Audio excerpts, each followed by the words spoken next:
1 plate पाव भाजी और 2 समोसे पैक कर दो, और सुनो मसाला ऊपर से एक्स्ट्रा डालना, एकदम तीखा। दुकानदार निधि को पाव भाजी और समोसे पैक करके दे देता है। पैकेट लेकर निधि घर के पिछले दरवाजे से अंदर आती है। वो सीढ़ियों के नीचे छोटे कमरे में बैठ जाती है जहाँ कोई आता जाता नहीं है। वो बड़े चाव से पाव भाजी खा लेती है और चुपचाप अपने कमरे में आ जाती है। अगले दिन निधि सुबह सोकर उठती है और हॉल में आती है तो सुशीला उसे देखकर कहती है, निधि बेटा आ गई तुम। देख प्रिया के कॉलेज से आने का समय हो रहा है, मैंने सोचा उसे फोन करके बोल दूं कि आते समय बाजार से ताजी सब्जियां लेती आए, शाम को मेथी के पराठे बनाएंगे। अरे मम्मी जी, प्रिया तो कॉलेज से वैसे ही थक कर आती है, आप उसे क्यों परेशान कर रही हैं? मैं चली जाती हूँ ना बाजार, ताजी सब्जियां भी ले आऊंगी और मेरा थोड़ा टहलना भी हो जाएगा। अब निधि जैसे ही जाने के लिए मुड़ती है, दादी जी चश्मा उतार कर उसे घूरती हैं। ना, बिल्कुल नहीं निधि, तू बाजार जाएगी तो मुझे पता है तू सीधे उस चटोरी गली के नुक्कड़ पर जाकर खड़ी हो जाएगी। तू वहाँ से कुछ खाए बिना वापस नहीं आएगी। रहने दे, तू घर में ही बैठ, प्रिया ही ले आएगी। दादी जी, आप तो ऐसे बोल रही हैं जैसे मैं कोई छोटी बच्ची हूँ। क्या मैं अपनी पसंद का कुछ खा भी नहीं सकती? खाना है तो घर में बना, किसने रोका है? पर वो बाहर का सड़ा गला तेल हम घर में बर्दाश्त नहीं करेंगे। तब ये निधि का चेहरा उतर जाता है। वो झुंझलाकर रसोई में चली जाती है और काम करने लगती है। तो वहीं दूसरी तरफ प्रिया अपनी सहेलियों के साथ कॉलेज से बाहर निकल रही होती है। कॉलेज के बाहर गोलगप्पे वाले को देखकर प्रिया की सहेली कहती है, ओए प्रिया रुकना यार, देख कितने मस्त गोलगप्पे हैं, चल ना 1-1 प्लेट खाते हैं। अरे नहीं यार, तुम लोग खा लो, मुझे तो इन चीजों को देख देख कर ही चिढ़ होने लगी है। क्यों भाई, तू तो बड़ी फूडी हुआ करती थी। यार तुम्हें तो पता ही है, हमारे मोहल्ले में वो चटोरी गली है, दुनिया भर का जितना भी तेल मसाला और फास्ट फूड है सब वहाँ मिलता है। रोज उसे देख देख कर और उसकी स्मेल सूंघ सूंघ कर मेरा मन ही मर गया है। मुझे तो अब घर का सादा खाना ही अच्छा लगता है। और एक मेरी भाभी है निधि भाभी, वो तो बस बहाने ढूंढती है कि कैसे भी करके उस चटोरी गली का कुछ खाने को मिल जाए। अपनी सहेली से बातें करने के बाद प्रिया घर की तरफ निकलती है। रास्ते में वो सब्जी लेती है और थोड़ी देर बाद घर पहुंच जाती है और सब्जी निधि को देते हुए कहती है, ये लो भाभी, मैं सब्जियां ले आई हूँ, खाना बना लो। निधि सब्जियां लेती है और रसोई में जाकर खाना बनाने लगती है। वो रसोई में मेथी साफ कर रही होती है। बाहर से कचौड़ियों के छन्ने की आवाज और खुशबू आ रही है। निधि का ध्यान बार बार उधर जा रहा था। निधि खाना बनाती है और सभी लोगों को खिलाती है। अब खा पीकर सभी अपने कमरों में आराम करते हैं। तभी खिड़की से आ रही खुशबू को सूंघकर वो अपने आप से कहती है, क्या खुशबू है, ये पक्का गुप्ता जी की दुकान की स्पेशल कचौड़ियां हैं और वो मोमोज की चटनी की तीखी खुशबू। तभी डोरबेल बजती है। निधि को एक बहाना मिल जाता है। वो बाहर जाकर दरवाजा खोलती है तो देखती है कि दरवाजे पर कोई नहीं होता। निधि मौका पाकर चटोरी गली में दौड़ लगाती है और फटाफट 1 बर्गर और 2 आलू बोंडा पैक करवाकर पल्लू में छुपा लेती है। वो वापस आकर अपने कमरे में घुसकर दरवाजा बंद करके खा लेती है। तभी आकाश कमरे में आ जाता है और कहता है, निधि, ये कैसी महक है कमरे में? तुमने फिर से कुछ बाहर का खाना खाया है क्या? अरे नहीं आकाश, मैंने तो कुछ नहीं खाया, ये तो बाहर चटोरी गली से खुशबू आ रही होगी, हवा चली है ना अभी। निधि बस करो, ये देखो डस्टबिन में बर्गर का रैपर पड़ा है। तुम खुद से मान क्यों नहीं जाती? अरे तुम अपनी सेहत के साथ खिलवाड़ कर रही हो। ये बाहर का खाना तुम्हें बहुत नुकसान देगा। जब तुम पर बीतेगी ना तब तुम्हें समझ आएगा कि घर वाले तुम्हारी भलाई के लिए कहते हैं। हाँ हाँ, आप लोग तो बस यही कहेंगे। वो देखो गली में भीड़ लगी है, उन लोगों को तो कुछ नहीं होता, सिर्फ मैं ही बीमार पड़ूंगी क्या? आप लोग बस मेरी खुशियों के दुश्मन हैं। बहस करना बेकार है तुमसे। जब तकलीफ होगी तब मेरे पास मत आना। ऐसा कहकर आकाश कमरे से बाहर चला जाता है। ऐसी 2 दिन बीत जाते हैं और रविवार आ जाता है। पूरा परिवार हॉल में बैठा है। तभी सुशीला निधि से कहती है, निधि बेटा, आज रविवार है, दादी जी कह रही थी कि मूंग दाल की खिचड़ी बना दे, उनके लिए हल्का रहेगा, और पापा जी के लिए सादा दलिया, तुम और आकाश पराठे खा लेना। मम्मी जी, मुझसे नहीं बनता इतना सारा अलग अलग खाना, कभी कभार तो आप लोग भी बाहर का खा लिया करो। मेरा तो आज किचन में जाने का बिल्कुल मन नहीं है। बाहर चटोरी गली में कितनी वैरायटी है, आज वहीं से मंगवा लेते हैं। मैं नहीं बना रही आज खाना। भाभी, आप क्यों मम्मी पर चिल्ला रही हो? अगर आपका मन नहीं है तो कह दो, मम्मी आज मैं बना दूंगी खाना, भाभी को रहने दो। नहीं प्रिया, तू अपना असाइनमेंट पूरा कर, मैं खुद देख लूंगी। अरे खाना ही तो बनाना है, कोई बहुत बड़ा काम नहीं करना है जो इतना सोच रही हो तुम लोग। कोई भी बना ले जाकर। तभी पड़ोसन विमला वहां आती है और कहती है, अरे सुशीला बहन, क्या हो रहा है? क्या होगा विमला, हमारी बड़ी बहू के नखरे बढ़ गए। बोलती है कि इतनी बड़ी फैमिली का खाना उससे नहीं बनता, अब तो हमें छोटी बहू की बहुत जरूरत है। अरे तो मैं इसीलिए तो आई हूँ, एक बहुत अच्छी लड़की है आरती, घर गृहस्थी में एकदम निपुण। ये लो फोटो देखो। तभी सब फोटो देखते हैं। वरुण भी शर्माते हुए फोटो देखता है। सबको लड़की पसंद आ जाती है। तब निधि अपने आप से कहती है, चलो कम से कम अब कोई तो आएगा जो मेरा साथ देगा। भगवान करे ये आरती भी मेरी जैसी चटोरी हो, फिर हम दोनों मिलकर इस घर के सादे खाने का तख्ता पलट कर देंगे। अब अगले दिन पूरा परिवार आरती के घर जाता है। आरती सभी को बहुत पसंद करती है और इस तरह आरती और वरुण का रिश्ता पक्का हो जाता है। अब कुछ दिनों के अंदर वरुण और आरती की धूमधाम से शादी हो जाती है और आरती दुल्हन बनकर वरुण के घर आ जाती है। निधि आरती का गृह प्रवेश करवाते हुए कहती है, स्वागत है आरती, मुझे बहुत खुशी है कि तुम इस घर में आई हो। अब हम दोनों मिलकर इस घर को संभालेंगे। आरती भी अपनी देवरानी को इतना खुश देखकर बहुत खुश होती है। सभी लोग अपने अपने कमरे में जाकर आराम करते हैं। अगले दिन आरती नहा धोकर तैयार होकर हॉल में आती है। तभी सुशीला उससे कहती है, बेटा आरती, आज तुम्हारी पहली रसोई है, कुछ मीठा बना लेना और बाकी जो तुम्हें अच्छा लगे वो पौष्टिक सा खाना बना लेना। जी मम्मी जी, आप फिक्र मत कीजिए, मैं सबको अपनी पसंद का बेहतरीन खाना खिलाऊंगी। ऐसा कहकर आरती रसोई में जाती है और अलमारी से मैदा, कॉर्नफ्लोर और गरम मसाले निकालती है।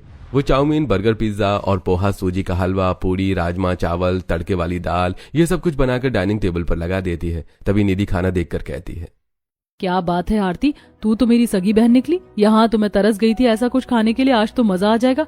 तुम्हारे खाने की खुशबू के आगे तो चटोरी गली की खाने की खुशबू भी फेल है। ये क्या है आरती बेटा, ये नाश्ता है या कोई जंग की तैयारी? बेटा मैंने कहा था कुछ पौष्टिक बनाना, ये तो पूरा तेल और मैदा है। हमारे घर में इतना तला भुना कोई नहीं खाता, ये सेहत के लिए बहुत भारी है। हे भगवान, इतना तेल, इसे खाकर तो मेरा पेट कल तक जवाब दे देगा। छोटी बहू, क्या तुझे किसी ने बताया नहीं कि हम लोग सादा खाना पसंद करते हैं? सॉरी मम्मी जी, मुझे लगा आप सबको पसंद आएगा। अरे दादी जी, कभी कभी तो चलता है ना, देखिए कितनी अच्छी खुशबू है, आज खा लीजिए, कभी कभी खाने से कुछ नहीं होता। ऐसा कहकर निधि खाना खाने लगती है तो वहीं घर के बाकी लोग आधा अधूरा खाना खाकर ही उठ जाते हैं। उसके बाद दोनों बहुएं काम में लग जाती हैं। रात को अपना काम खत्म करने के बाद निधि आरती के कमरे में जाती है और बातें करते हुए कहती है, देख आरती, ये लोग ऐसे ही हैं, इन्हें बस सादा खाना चाहिए। मुझे भी ये यही बोलते हैं कि मैं भी सादा खाना बनाया करूं और खाया करूं। बताओ, कोई इतना बेस्वाद खाना खाकर जी सकता है? दीदी, मुझसे भी ये सादा खाना नहीं खाया जाता, मुझे तो चटपटा ही पसंद है। तो फिर डील पक्की, हम दोनों मिलकर बाहर का मजे से खाएंगे और घर वालों को भनक भी नहीं लगने देंगे। बिल्कुल दीदी, हम दोनों की खूब जमेगी। अगले दिन आरती कमरे में बड़ी उदास बैठी थी। वरुण आता है तब आरती उससे कहती है, सुनिए ना, मेरा बाहर का चटपटा खाने का बड़ा मन कर रहा है। सामने चटोरी गली से मुझे कुछ समोसे और पकौड़े ला दो ना प्लीज। तुम कैसी बातें कर रही हो आरती? तुम्हें पता है ना कि घर वालों को उस चटोरी गली से कुछ खाना और खिलाना दोनों पसंद नहीं है। वैसे भी वो लोग कितने अनहाइजीनिक तरीके से बनाते हैं, तुम्हारी तबीयत खराब हो सकती है। रहने दो, कल घर पर ही बनाकर खा लेना। कभी तो आपसे बाहर का कुछ लाने के लिए कहा है, वो भी आपने मना कर दिया। रहने दीजिए, मैं भूखी ही रह जाऊंगी। अच्छा बाबा, मैं अभी ला देता हूँ, लेकिन बस आज लाऊंगा, फिर कभी मत मंगाना। अब वरुण बाजार जाता है और चटोरी गली से पकौड़े समोसे लेकर आरती को दे देता है। आरती खा लेती है। ऐसे कुछ दिन बीत जाते हैं। एक दिन निधि और आरती मौका पाकर चुपके से चटोरी गली में जाती हैं और एक कोने में खड़ी होकर बड़े चाव से प्लेट भर भर के चाट और गोलगप्पे खाती हैं। आरती ने अपने गोलगप्पे में ऊपर से खूब सारा लाल मिर्च वाला मसाला डलवाया है। गोलगप्पा खाते हुए आरती कहती है, दीदी क्या स्वाद है, घर के उस सादे खाने के बाद तो ये जन्नत लग रहा है। मुझे तो समझ ही नहीं आता कि आकाश भैया और वरुण को ये सब पसंद क्यों नहीं है। पसंद तो सबको होता है आरती, पर यहाँ सब हेल्थ कॉन्शियस बनने का नाटक करते हैं। प्रिया को देखो, वो तो ऐसे नाक सिकोड़ती है जैसे हम जहर खा रहे हो। तुम बस खाओ और खुश रहो। अब दोनों चटोरी गली के गोलगप्पे और समोसे खाकर चुपचाप घर वापस आ जाती हैं और चुपके से अपने अपने कमरे में घुस जाती हैं। तभी वरुण आरती के कमरे में आता है और कहता है, आरती, ये कैसी अजीब सी महक आ रही है कमरे में। ऐसा लग रहा है जैसे तुमने अभी अभी बहुत सारा लहसुन और मसाला खाया हो। नहीं तो वरुण, वो एक्चुअली मैंने अभी एक मैगजीन पढ़ी थी, उसमें लिखा था कि कमरे में हींग और मसालों की खुशबू रखो तो मच्छर नहीं आते। बस वही ट्राई कर रही थी। हींग? आरती, तुम मुझसे झूठ बोल रही हो। देखो, पापा और मम्मी हमेशा तुम्हारी भलाई के लिए कहते हैं, बाहर का ये गंदा खाना तुम्हें बहुत भारी पड़ेगा। अभी तो तुम नई नई आई हो, लाड प्यार में हम कुछ नहीं कह रहे, लेकिन अगर बीमार पड़ी तो डॉक्टर के पास मुझे ही लेकर जाना होगा। आप लोग तो बस लेक्चर देना जानते हैं। थोड़ी सी चाट खा ली तो क्या पहाड़ टूट पड़ा। जाइए यहाँ से, मुझे सोने दीजिए। ऐसे 2 दिन बीत जाते हैं और संडे आ जाता है। पूरा परिवार हॉल में बैठा चाय पी रहा है। तभी प्रिया कहती है, पापा आज संडे है, बहुत दिन हो गए हम सब साथ बाहर नहीं गए। पास के मैदान में मेला भी लगा है और सुना है वहाँ शॉपिंग के लिए भी बहुत कुछ है, चलें क्या? क्यों नहीं बेटा, आज शाम को सब तैयार रहना। हम मेले जाएंगे, शॉपिंग करेंगे और रात का खाना भी बाहर ही खाएंगे। वाह, ये हुई ना बात। आज तो बाहर डिनर होगा। आरती, सुना तुमने? आज तो पार्टी है। पार्टी पर ध्यान रखना कि खाना साफ सुथरी जगह पर ही खाएंगे। मैंने सुना है वहाँ एक हेल्थ कैफे खुला है, वहाँ बहुत अच्छा पौष्टिक खाना मिलता है। तभी निधि और आरती एक दूसरे की तरफ देखकर आंखें घुमाती हैं। शाम को सभी लोग तैयार होकर मेले में जाते हैं। पहले वो अपने लिए कुछ चीज खरीदते हैं, उसके बाद सभी एक अच्छे से रेस्टोरेंट में जाते हैं। पूरा परिवार एक बड़ी टेबल पर बैठा है। वेटर मेन्यू लेकर आता है। तभी रविशंकर और सुशीला मेन्यू पढ़कर वेटर से कहते हैं, भैया हमारे लिए 1 प्लेट स्प्राउट्स चाट, वेज बिरयानी बिना मसाले वाली और कुछ सादी सब्जी और रोटी ले आओ, और हाँ खाने में तेल बिल्कुल कम रखना। और मेरे लिए एक वेज सैंडविच बिना ग्रिल किया हुआ। देख रही हूँ आरती, यहाँ भी वही घास फूस। मेरा तो मूड खराब हो गया। हाँ दीदी, ऐसा करती हूँ कि अब हम दोनों के लिए मैं अलग से ऑर्डर कर देती हूँ। ऐसा कहकर आरती वेटर को अपने पास बुलाती है और कहती है, भैया इधर सुनो, हमारे लिए एक बड़ा एक्स्ट्रा लार्ज पिज्जा, 2 बर्गर और खूब सारी चिली गार्लिक नूडल्स ले आओ, और सुनो ऊपर से मसाला एक्स्ट्रा डालना, एकदम तीखा। तभी वरुण हैरानी से कहता है, आरती ये क्या ऑर्डर कर रही हो? अभी कल ही तो तुम्हारा पेट भारी था। बहू मान जाओ, इतनी जिद अच्छी नहीं है। इतना मसाला और मैदा खाओगे तो रात भर वॉशरूम के चक्कर लगाओगी। दादी जी प्लीज हमें खा लेने दीजिए, हम रोज रोज तो बाहर नहीं खाते, हर वक्त हमारे खाने पर नजर मत रखा कीजिए। अब सभी लोगों ने समझाते हैं, लेकिन वो किसी की नहीं सुनती। तभी जैसे ही सभी लोगों का खाना आता है तो सबसे पहले आरती और निधि पिज्जा और नूडल्स पर टूट पड़ती हैं। वो ऊपर से एक्स्ट्रा पेरी पेरी मसाला और चिली फ्लेक्स डाल डाल कर खा रही होती हैं। तभी कविता दोनों को घूर घूर कर देख रही है। तब आरती कहती है, दादी जी प्लीज हमें खा लेने दीजिए, हम रोज रोज तो बाहर नहीं आते, हर वक्त हमारे खाने पर नजर मत रखा कीजिए। अगले दिन कविता, रविशंकर और सुशील हॉल में बैठे थे। तभी वरुण और आकाश वहां आते हैं। वरुण आकाश को परेशान देखकर कहता है, क्या हुआ भैया, आप काफी परेशान दिखाई दे रहे हैं। अरे मत पूछ वरुण, पूरी रात निकल गई। निधि ने मुझे सोने ही नहीं दिया। कभी वॉशरूम जा रही है, कभी बाहर जा रही है, पेट पकड़कर रो रही थी। रात भर उसकी तबीयत खराब थी और पेट में दर्द था। भैया यही हाल मेरे कमरे का भी था। आरती को तो रात को 2 बार वॉमिटिंग हुई, उसे बुखार भी चढ़ रहा है। कल उस मेले में उस मसालेदार खाने ने अपना रंग दिखाई दिया। तभी निधि और आरती दीवार का सहारा लेकर पेट पकड़कर हॉल में आती हैं और सोफे पर बैठ जाती हैं। तब सुशीला कहती है, क्या हुआ बहू, अब भी खाना है क्या वो तीखा मसाला? कल तो बड़े मजे से पिज्जा पर मिर्च छिड़क कर खा रही थी। मैंने कल ही टोका था, पर मेरी बात तो तुम लोगों को जहर लगती है। अब भुगतो, भगवान करे तुम्हें अकल आ जाए। हम क्या तुम्हारे दुश्मन हैं जो तुम्हें अच्छा खाना खाने से रोकते हैं? सॉरी दादी जी, बहुत तेज दर्द हो रहा है, लग रहा है पेट में आग लगी है। अब कभी बाहर का नहीं खाऊंगी, बस एक बार ठीक हो जाए। मुझे तो उस चटोरी गली की तरफ देखने का भी मन नहीं कर रहा। प्लीज मम्मी जी कुछ कीजिए। रवि शंकर जरा तू डॉक्टर को फोन लगा दे, वो घर आकर ही दोनों बहुओं को दवाई दे देगा। और सुशीला हींग डालकर दोनों के लिए मूंग दाल की खिचड़ी बना दे, खाकर पेट में ठंडक रहेगी। अब रविशंकर डॉक्टर को फोन करता है और सुशीला खिचड़ी बनाने के लिए रसोई में चली जाती है। थोड़ी देर बाद डॉक्टर घर आकर चेकअप करके दवाइयां देता है। डॉक्टर के जाने के बाद दोनों आरती के कमरे में जाकर आराम करती हैं। थोड़ी देर बाद सुशीला रसोई से मूंग की दाल की खिचड़ी लेकर आती है और दोनों को खाने को देती है और कहती है, ये लो गरम गरम खिचड़ी खाओ, अब कुछ दिन यही खाना है। मम्मी जी ये तो बहुत फीकी है, क्या थोड़ा सा अचार ले सकती हूँ? बिल्कुल नहीं, 1 चम्मच अचार भी तुम्हें फिर से अस्पताल पहुँचा सकता है। चुपचाप ये खिचड़ी खाओ और सो जाओ। ऐसा कहकर सुशीला बाहर चली जाती है। निधि और आरती एक दूसरे की तरफ देखती हैं और गंदा समूह बनाती हैं। आरती ये खिचड़ी तो निगली भी नहीं जा रही, हम कब तक ये खाएंगे? दीदी मैं तो 1 दिन में ही पक गई हूँ, पर क्या करें, पेट भी तो साथ नहीं दे रहा। बातें करते हुए दोनों खिचड़ी खा लेती हैं। ऐसे ही 2 दिन बीत चुके हैं। दोनों बहुओं की तबीयत अब थोड़ी बेहतर है। वो हॉल में बैठी हैं, बाहर से फिर वही मसालों की खुशबू आ रही है। तभी आरती निधि से कहती है, दीदी अब तो मैं ठीक हूँ, और सच कहूँ तो मुझे बहुत भूख लग रही है। ये खिचड़ी और दलिया खा खा कर तो मैं बीमार हो जाऊंगी। सच कह रही हूँ आरती, मेरा तो चाउमीन खाने का बहुत मन कर रहा है। देखो वो सामने वाले स्टॉल पर धुआं उठ रहा है। पर दीदी अभी तो हम ठीक हुए हैं, अगर फिर से दर्द हुआ तो? अरे थोड़ा सा खाने से कुछ नहीं होता, हम बस चख कर आ जाएंगे, घर वालों को पता भी नहीं चलेगा। चलो जल्दी से पल्लू ओढ़ो। अब दोनों फिर से चोरी छिपे चटोरी गली में पहुंच जाती हैं। वो 1 प्लेट चाउमीन ऑर्डर करती हैं और मजे से खा रही होती हैं। तभी पीछे से दादी जी की आवाज आती है, भगवान सत्यानाश, तुम्हें बिल्कुल भी शर्म नहीं है। कल तक तुम दोनों घर में मुंह सड़ा कर पड़ी थी और आज फिर से यहाँ पहुँच गई। निधि और आरती के हाथ से चाउमीन की प्लेट छूटने ही वाली होती है। वो हक्की बक्की होकर दादी को देखती है। दादी जी वो हम तो बस टहलने आए थे। टहलते टहलते चाउमीन मुंह में चली गई, शर्म करो। तुम्हारी आदतें तुम्हें कहीं का नहीं छोड़ेंगी, घर चलो अभी। दादी के डालने पर वो दोनों घर तो आ जाती हैं, लेकिन जैसे ही उन्हें मौका मिलता है वो चटोरी गली में जाकर कुछ न कुछ खा लिया करती हैं। आजकल उनका पेट भी खराब रहने लगा था, लेकिन उसकी भी कोई उन्हें परवाह नहीं थी। ऐसे कुछ दिन बीत जाते हैं। एक दिन निधि और आरती को अपनी तबीयत ठीक नहीं लग रही थी, तो वो दोनों डॉक्टर के पास जाती हैं और अपना टेस्ट करवाती हैं। चेक करके डॉक्टर दोनों को बताता है, देखिए निधि जी, आरती जी, आपकी रिपोर्ट्स अच्छी नहीं है। आप दोनों का कोलेस्ट्रॉल लेवल बहुत बढ़ गया है। अगर आप इसी तरह बाहर का तला भुना खाती रहीं तो लिवर की गंभीर बीमारी हो सकती है। आपकी पाचन शक्ति पहले ही बहुत कमजोर हो चुकी है। कोलेस्ट्रॉल बढ़ गया है? डॉक्टर साहब, क्या ये वाकई इतना खतरनाक है? जी, ये बहुत खतरनाक है। ये उम्र बीमारियों की नहीं है, पर आपकी ईटिंग हैबिट्स ने आपके शरीर को बूढ़ा बना दिया है। आपको कम से कम 6 महीने तक सिर्फ और सिर्फ घर का सादा खाना और पौष्टिक खाना ही खाना होगा। सुना दीदी, हम तो खुद अपनी कब्र खोद रहे थे। अब शाम को वो दोनों घर आते हैं तो उनकी सास उनसे कहती है, निधि और आरती आ गई तुम दोनों?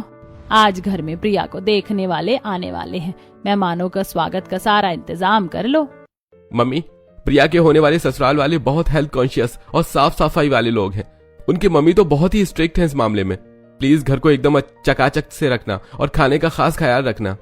तू फिक्र मत कर आकाश। बहुओं, सुना तुम दोनों ने? मेहमान आने वाले हैं। खाना घर पर ही बनेगा। समोसे, पकौड़े, फ्रेंच फ्राइज, नूडल्स, जो भी बनाना है घर पर ही ताजे तेल में बनाना। बाहर से कुछ मत मंगवाना, वो बहुत अनहाइजीनिक होता है।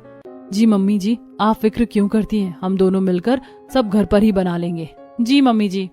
अब निधि और आरती दोनों रसोई में जाती हैं और खाना बनाने की तैयारी करने लगती हैं। तभी निधि आरती से कहती है, आरती, इतना सारा खाना घर पर कौन बनाएगा? इतनी मेहनत कौन करे? दीदी, हम बेसिक खाना, चाय, मिठाई घर पर बना लेंगे। बाकी ये पकौड़े, समोसे और स्टार्टर्स हम चुपके से चटोरी गली से मंगवा लेंगे। किसी को क्या पता चलेगा। वाह, क्या दिमाग पाया है तुमने। चलो फिर यही करते हैं। वो दोनों मीठे में कस्टर्ड और सूजी का हलवा बना लेती हैं। उसके बाद मौका पाते ही दोनों चटोरी गली में जाकर अलग अलग तरह का खाना पैक करवाती हैं और पीछे के दरवाजे से घर में ले आती हैं। और रसोई में सब कुछ रखते हुए निधि कहती है, अच्छा हुआ आरती हम चटोरी गली से ये सारा सामान ले आए, वरना इसे बनाने में तो हमें शाम हो जाती। हाँ दीदी, बस अब हम हॉल में जाकर सभी के साथ बैठकर गप्पे लड़ाएंगे। ऐसा कहकर वे दोनों हॉल में आकर परिवार के साथ बैठकर बातें करने लगती हैं। तभी डोरबेल बजती है। सुशीला दरवाजा खोलती है। मेहमान अंदर आते हैं। सबका स्वागत होता है। बातचीत शुरू होती है। थोड़ी देर बाद सुशीला अपनी दोनों बहू से कहती है, निधि, आरती, जाओ अपने हाथों से बनाया हुआ नाश्ता सभी मेहमानों के लिए लगाओ। बहन जी मेरी बहुएं बहुत अच्छा नाश्ता बनाती हैं, आप खा कर देखिए, आपको मजा आ जाएगा। अब निधि और आरती रसोई में जाती हैं। वो जल्दी जल्दी बाहर से मंगवाए हुए समोसे और पकौड़ों को प्लेटों में सजाती हैं। आरती एक एक करके समोसे निकाल रही है, जो कि बहुत ज्यादा तेल छोड़ रहे हैं। ये देखकर निधि कहती है, आरती देखो ये समोसे कितने ऑयली हैं। टिश्यू पेपर रख नीचे, सारा तेल सोख लेगा, वरना मम्मी जी को शक हो जाएगा। दीदी, मैंने टिश्यू रखे हैं, पर ये चटोरी गली वाले समोसे तो तेल से लबालब हैं। खैर, खुशबू तो लाजवाब है। मेहमान तो उंगलियां चाटते रह जाएंगे। दोनों बहुएं ट्रे सजाकर हॉल में पहुंचती हैं। ट्रे में समोसे, पकौड़े, पनीर पकौड़े और मिठाई सजी हुई है। मेहमानों की होने वाली सास बहुत ही गौर से खाने की प्लेट को देखती है। निधि बड़े प्यार से श्रीमती खन्ना को समोसे और पकौड़े सर्व करती है। श्रीमती खन्ना जैसे एक पकौड़ा खाने के लिए उठाती हैं तो उसमें ढेर सारा तेल था। वो उसे रख देती हैं और कहती हैं, ये इतना सारा तेल, ये बाहर से मंगवाया है क्या? मुझे बाहर का खाना बिल्कुल पसंद नहीं। अरे नहीं नहीं, ये तो मेरी बहुओं ने बनाया है शायद। तेल कम गर्म था, इसीलिए पकौड़े में तेल ज्यादा हो गया। आप समोसे खाइए। फिर श्रीमती खन्ना एक समोसा उठाकर उसे तोड़ती हैं तो उसमें मक्खी दिखाई देती है। वो समोसे को वापस प्लेट में रख देती हैं और कहती हैं, सुशीला जी, आपने कहा था कि आपके यहाँ सब कुछ घर का बना होता है, पर ये समोसे? हाँ बहन जी, मेरी दोनों बहुओं ने इसे घर पर ही बनाया है। सुशीला जी, मैं पक्का कह सकती हूँ कि ये खाना आपने घर पर नहीं बना। ये उस घटिया चटोरी गली से मंगवाया गया है, जहाँ धूल और मक्खियाँ उड़ती रहती है। कितना अनहाइजीनिक है। देखिए, इसमें मक्खी है। मक्खी? इसमें मक्खी कहाँ से आई? निधि, आरती, तुमने ये सब घर पर नहीं बनाया क्या? मम्मी जी, वो हमसे गलती हो गई। हम इतनी सारी चीजें घर पर नहीं बना पाए, तो हमने सोचा कि मेहमानों की सेहत खतरे में डाल दे। मेरा तो मन खराब हो गया। मुझे तो जब मैं यहाँ आ रही थी तभी उस चटोरी गली की गंदी स्मेल चढ़ रही थी। बुरा मत मानना, पर जो लोग अपनी बहुओं को घर पर साफ खाना बनाना नहीं सिखा सकते, उन्होंने अपनी बेटी को क्या सिखाया होगा। माफ कीजिए, हम ये रिश्ता नहीं कर सकते। बेटा, हमसे भूल हो गई है। भूल नहीं है, धोखा है। और मुझे यकीन है कि आपकी बेटी प्रिया भी अपनी इन भाभियों की तरह ही चटोरी होगी। रोज बाहर का कूड़ा खाना खाती होगी हमें ऐसा परिवार नहीं चाहिए, चलिए। ऐसा कहकर मेहमान गुस्से में बाहर निकल जाते हैं और घर में शमशान जैसी शांति छा जाती है। प्रिया सोफे पर बैठकर रोने लगती है। आकाश और वरुण गुस्से में आग बबूला हैं। दोनों बहुएं सिर झुकाई खड़ी हैं और कांप रही हैं। तब आकाश कहता है, देखा तुम दोनों ने, तुम्हारी उस घटिया चटोरी गली की लत ने आज मेरी बहन का घर बसने से पहले ही उजाड़ दिया। तुम्हें रोज समझाते थे कि बाहर का खाना गंदा होता है, पर तुम तो अपनी जुबान के स्वाद के आगे अंधी हो गई थी। भाभी कम से कम आज तो सच बोल देती। उस मक्खी वाले समोसे ने हमारी कितनी बेइज्जती कराई है, अंदाजा है आपको? मुझे तुम दोनों पर बहुत गर्व था। मैंने सोचा था कि तुम घर संभालोगी, पर तुमने तो झूठ और बीमारी का रास्ता चुना। क्या घर का खाना इतना बुरा था कि तुम्हें मेहमानों को जहर परोसना पड़ा? मम्मी जी, हमें माफ कर दीजिए। हमें अपनी गलती का एहसास हो गया है। हम बस आलस कर गए और अपनी चटोरी आदत के चक्कर में ये सब कर बैठे। दादी जी, हमें उस दिन भी समझना चाहिए था जब हमारा पेट खराब हुआ था, पर हम बेवकूफ थे। हम आज से कसम खाते हैं कि हम कभी उस चटोरी गली की तरफ